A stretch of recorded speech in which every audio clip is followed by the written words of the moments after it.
kebangsaan Malaysia, dan yang kedua lagu kebangsaan Indonesia Raya. Ini menunjukkan perusahaan sangat menghargai para karyawannya yang berasal dari berbagai macam suku, bangsa, dan negara. Ringgit makin naik, ringgit makin naik. Ya. Ini teman-teman kita ini yang di sana itu senang sekali ya, ringgit makin naik, hore ya, Ya sama senang lah, followernya itu ya seneng ya, senang bisa saya. shopping ke Thailand, bisa belanja barang-barang import lebih murah ya, seneng banget. Tapi kita tengok apakah akan selalu naik ya. Hari ini Alhamdulillah naik ringgit sudah terus. mencapai 4,23, sudah melemah 13 poin ya. Kemarin sempat menyentuh 4,10 per dolar Amerika. Nah, kita tengok bagaimana hari ini. Nah, ini adalah chart ya, grafik perdagangan real time yang saya screenshot dari website xe.com ya, xe.com ini website nilai tukar mata uang seluruh dunia ya. Nah, ini perdagangan sampai jam 10 waktu Indonesia Barat ya, 10.06 waktu Indonesia Barat, dan pukul 11 siang jam sana ya. Trennya ini melemah. Jadi kemarin sempat menyentuh 4,10, sekarang sudah 4,23, 4,23 ya. Tidak mudah uang menjadi kukuh. Kalaupun kukuh, kalaupun sangat menguat, itu juga merugikan ekonomi negara tersebut. Ekspornya mahal, turis-turis akan menghindari negara tersebut karena semuanya mahal, mau makan mahal, hotelnya mahal, dan lain-lain ya. Orang-orang yang nggak sekolah, orang-orang pikirannya pendek, euforia ya, senang sekali uangnya kuat ya, mereka bisa melancong harga murah dan lain-lain ya, nggak mikiri mereka apa akibatnya ya. Tidak semudah itu uang kita kukuh ya, kalaupun kukuh kita juga akan dirugikan karena ekspor kita tidak bisa bersaing ya.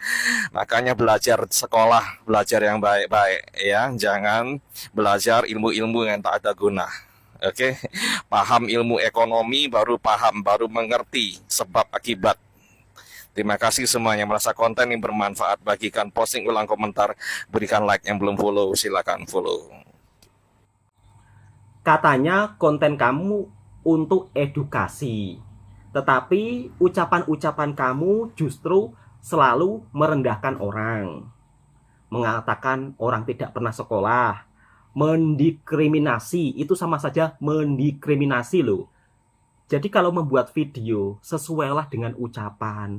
Kalau edukasi, ya buat untuk mengedukasi, bukan sebaliknya selalu sibuk mencampuri urusan orang lain, selalu sibuk mencari kesalahan-kesalahan orang lain. Kalau saya ngonten tentang suasana yang ada di bandar, Mas Misteri juga sibuk. Ini tanda-tanda orang kampungan, orang desa yang tidak pernah ke kota, makanya melihat begitu saja heran. Kenapa sih harus sibuk sangat mencampuri urusan orang lain? Kalau Mas Misteri tidak suka video saya, di skip aja gitu loh. Di skip aja, ya kan? Tidak perlu sibuk-sibuk, ya kan?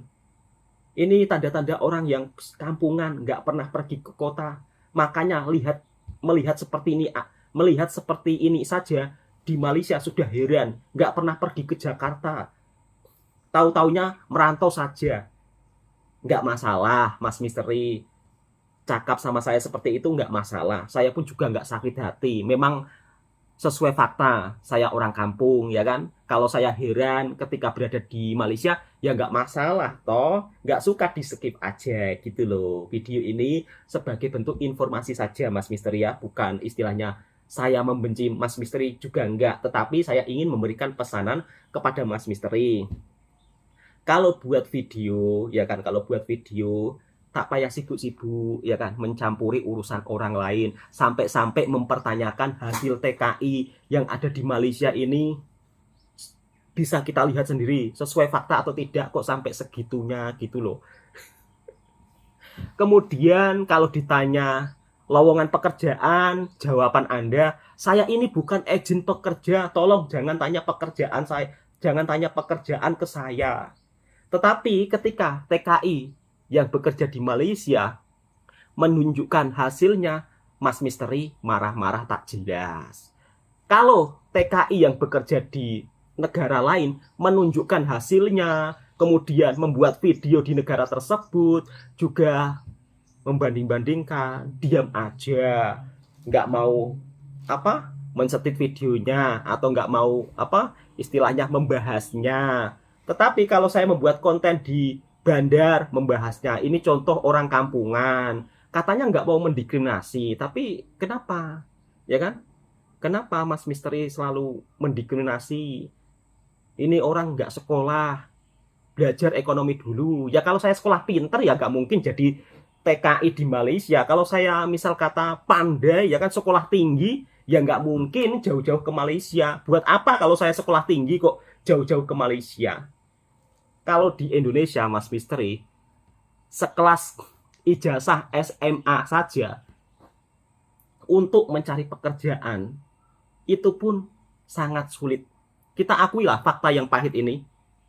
Makanya saya memilih menjadi TKI. Alhamdulillah lah menjadi TKI di sini. Paling tidak gaji saya juga cukup lumayan. Andai kata saya bekerja di kampung sendiri, ya mungkin untuk membuat rumah itu juga agak sulit, ya kan? Tetapi setiap orang ya kan punya jalan cerita yang berbeda-beda. Dan tidak semuanya orang merantau itu mempunyai nasib yang baik. Di negara manapun lah, tidak hanya di Malaysia. Karena setiap perjalanan hidup seseorang manusia itu berbeda-beda cerita dan tidak bisa disamakan. Di dalam video vlog saya hanya menceritakan pengalaman pribadi saya. Tentunya nggak bisa disamaratakan dengan orang lain, nggak bisa ya. Jadi harap-harap video ini sebagai bentuk informasi yang sesuai fakta. Kira-kira seperti itu sahabatku semua. Nah, sebenarnya kalau kita bekerja di Malaysia ya kan, kalau kita bekerja di Malaysia, kita ikut jalur yang resmi, itu pun enak-enak saja loh. Kalau dari pengalaman saya dan juga pendapat saya. Namun untuk orang lain ya kita nggak tahu ya pendapat mereka seperti apa. Tetapi kalau kita melihat dari video para sahabat-sahabat yang bekerja di Malaysia, mereka lewat jalur resmi, mereka nyaman-nyaman saja. Dan bahkan kalau bekerja lewat jalur resmi di PT ataupun di kilang, di PT sama di kilang itu sebenarnya sama ya kalau di dalam bahasa Indonesia. Di PT ataupun di kilang, semua pekerja itu benar-benar sangat dijaga. Oke, kalau nggak percaya, kita simak videonya. Seperti apa pekerja kebun TKI yang di Malaysia. Yuk, kita reaction bersama-sama. Panas tuh hari ini. Hari ini masuk kebun bagi gaji. Semua tunggu sana sudah ya tengok. Tunggu gaji sangat rajin punya semua. Yo hari ini makan besar. Banyak ikan. Saja keluar gaji punya masa saja belanja saya makan. Itu ikan apa namanya? Ikan bilis. Takkan ada ikan bilis, itu tilapia punya. Ini kebun tepi punya sudah sampai. Sangat cepat, mau gaji semua sangat cepat.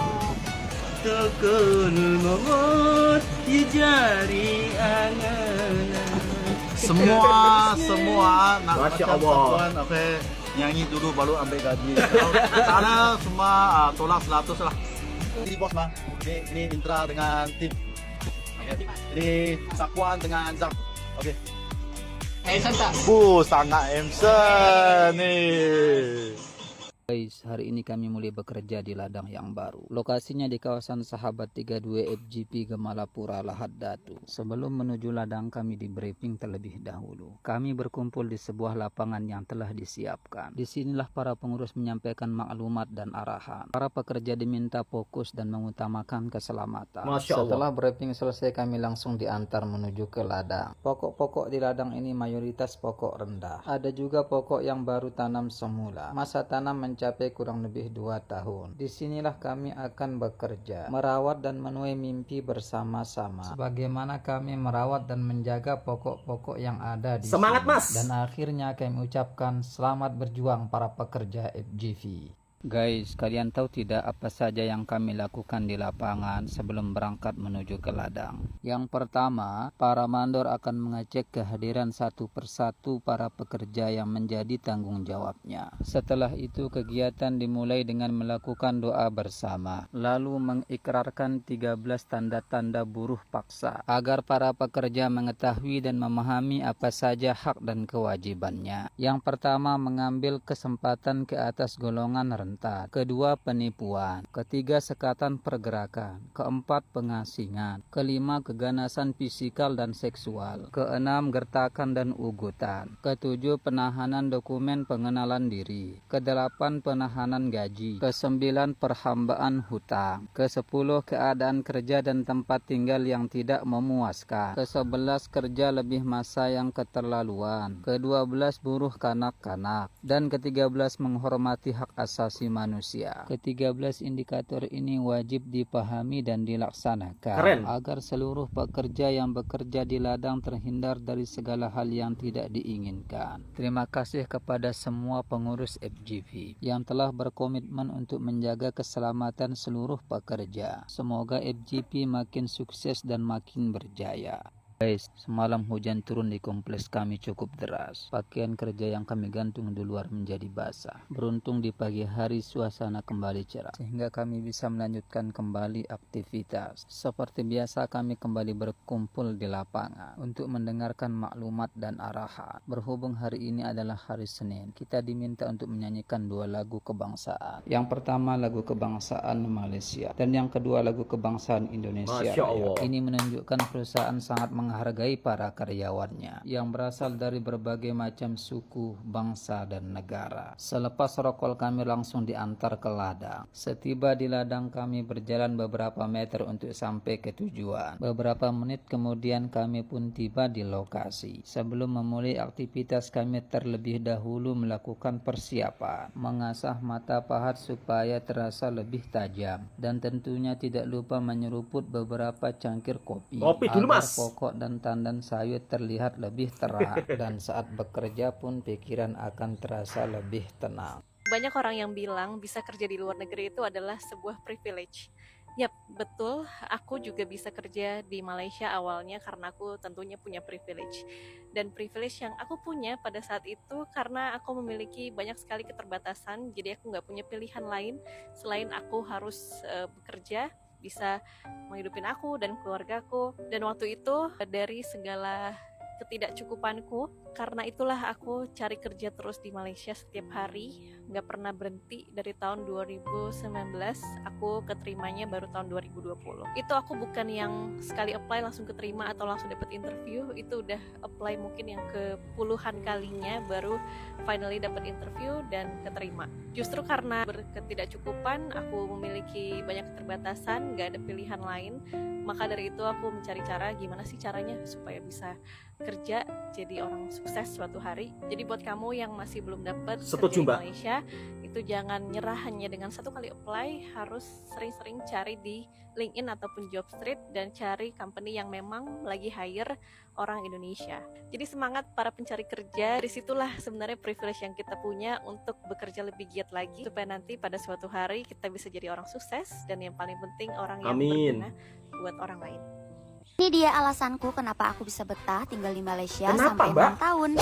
Sampai 6 tahun. Sekarang aku udah 6 tahun tinggal di Malaysia. Dan sekarang aku mau ceritain ke kalian kenapa sih aku kok bisa betah di Malaysia. Oh ya, sebelumnya aku kasih tahu dulu, aku di Malaysia ini kerja as a factory worker atau pekerja kilang. Hal pertama yang membuat aku betah di Malaysia itu sih makanannya ya. Karena di Malaysia ini makanannya tuh hampir sama kayak di Indonesia. Malah banyak banget resto Indonesia di Malaysia. Yang kedua yang bikin betah itu lingkungannya. Alhamdulillah di Malaysia ini aku dapat lingkup pertemanan yang sangat baik. Menurutku ini yang paling berpengaruh kalau kita tinggal di perantauan ya, karena baik buruknya kita itu tergantung dengan lingkungan kita, guys. Yang ketiga itu public transportnya banyak. Jadi kita kalau mau kemana pun lebih mudah dan harganya juga relatif lebih murah. Terus di Malaysia itu banyak banget tempat menarik yang bisa kita kunjungin. Jadi kita nggak bosan kalau tinggal di sini, guys. Kita bisa explore banyak hal, mulai dari makanan, tempat rekreasi, ataupun tempat hiburan. Pokoknya banyak deh kalian kalian gak akan bosen kalau tinggal di Malaysia. Oh ya, sebelumnya ini opini aku sebagai worker yang tinggal di Kuala Lumpur ya Setuju, guys Mbak. khususnya. Terus lagi orang Malaysia itu semuanya baik-baik asalkan kita sebagai warga asing bisa menaati segala aturan yang ada di negara ini. Pokoknya sih Setuju. kuncinya saling menghargai aja guys. Kita menghargai orang sini, mereka juga bakalan menghargai kita. Terus apalagi ya yang bikin betah tinggal di Malaysia? Kayaknya banyak banget deh, tapi aku nggak bisa sebutin semuanya. Kalau kalian, apa yang bikin kalian betah di Malaysia? Oh ya, pasti ada yang bilang gaji ya. Menurut aku gaji ini hampir sama sih kayak di Indonesia. Cuma plusnya kerja di Malaysia ini nggak terlalu banyak aturan kayak di Indonesia. Contohnya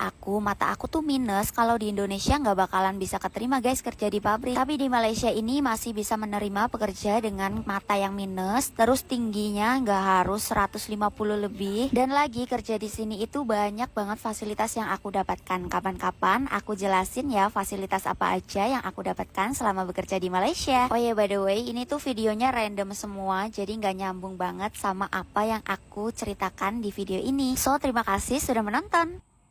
Ternyata di Malaysia itu ada salah satu mall yang super instagramable banget dan estetik, karena ini tuh jadi tempat favoritnya orang Malaysia kalau mau photoshoot.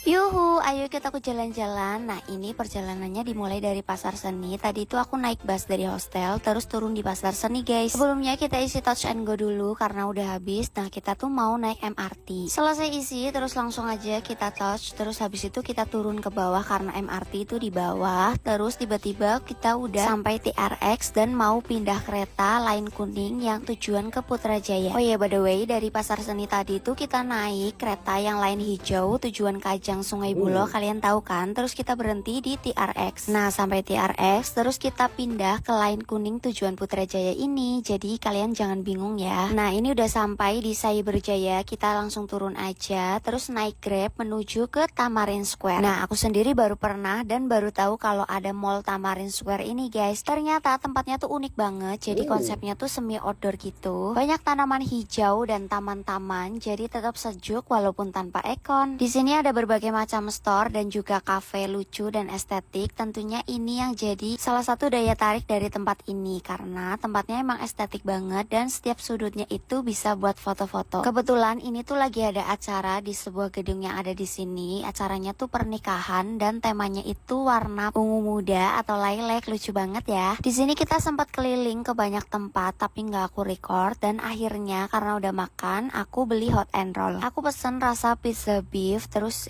Angel tuh yang manis, aku lupa deh kayaknya banana coklat. Terus pas ngelewatin kolamnya ternyata ada kura-kura lagi berjemur, lucu banget ya. Udah beli hot and roll terus kita keliling lagi untuk cari minumannya. Nah, ternyata di atas itu banyak banget coffee shop, tapi aku lagi nggak minum kopi. Akhirnya beli minuman green tea di Tea Life. Terus kita duduk juga di sini karena kebetulan ada tempat kosong sambil cerita-cerita dan makan. Di sini kita duduk lumayan lama dan cerita banyak banget.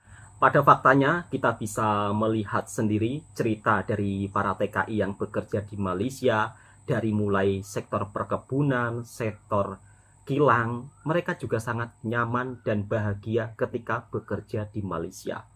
Yang terpaling penting, kalau kita bekerja di negara orang, kita harus saling menghargai, jangan sampai melakukan tindakan yang kiranya membawa nama jelek negara kita. Jadi tentang konten saya yang membahas ringgit naik, kemudian saya sangat bahagia, itu sebuah ekspresi di mana saya sangat bersyukur ya. Mungkin perasaan bahagia saya itu bukan hanya saya saja, tetapi para TKI di sini pun pasti akan merasakan hal yang sama. Dan pada faktanya, kita tadi juga melihat ya beberapa alasan orang Indonesia betah atau suka kerja di Malaysia. Karena dari segi makanan, Indonesia dan Malaysia ini kurang lebih juga makanannya hampir sama. Kemudian orang-orang Malaysia juga sangat peramah. Yang paling penting ginilah, kita harus pandai-pandai membawa diri sebaik-baik mungkin. Kalau kita membawa diri sebaik-baik mungkin, insya Allah pun juga akan berjumpa dengan orang-orang baik. Dan saya pun juga sudah puluhan tahun kerja di Malaysia. Alhamdulillah, bos saya pun juga begitu amat sangat baik. Saya membuat video ini dengan atas dasar karena saya suka bercerita. Jadi bukan saya dibayar siapa, disuruh siapa, bukan, ya kan? Kemudian ada yang menanyakan sampai-sampai dibuat video. Harusnya si Toha dipertanyakan tentang statusnya. Alhamdulillah, status saya di Malaysia bekerja secara sah dan resmi. Kan di video saya kan juga banyak video yang di kampung, saya pulang, itu kan juga banyak. Saya pun kalau pulang pun juga ngevlog, ya kan, di bandara. Kemudian sampai ke bandara Indonesia. Ya, harusnya tanpa saya bercerita, itu pun harusnya semua orang tahu kalau saya ini resmi gitu loh. Jadi jangan membuat video-video yang kiranya fitnah dan intinya bisa merusakkan hubungan dua negara antara Indonesia dan Malaysia. Oke, cukup sekian video ini saya buat untuk informasi dan hiburan. Jika sahabat-sahabatku suka dengan videonya Bang Toha, silahkan tekan tombol merahnya, subscribe, like, komen, dan bagikan ke sahabat-sahabat Anda semua. Assalamualaikum warahmatullahi wabarakatuh.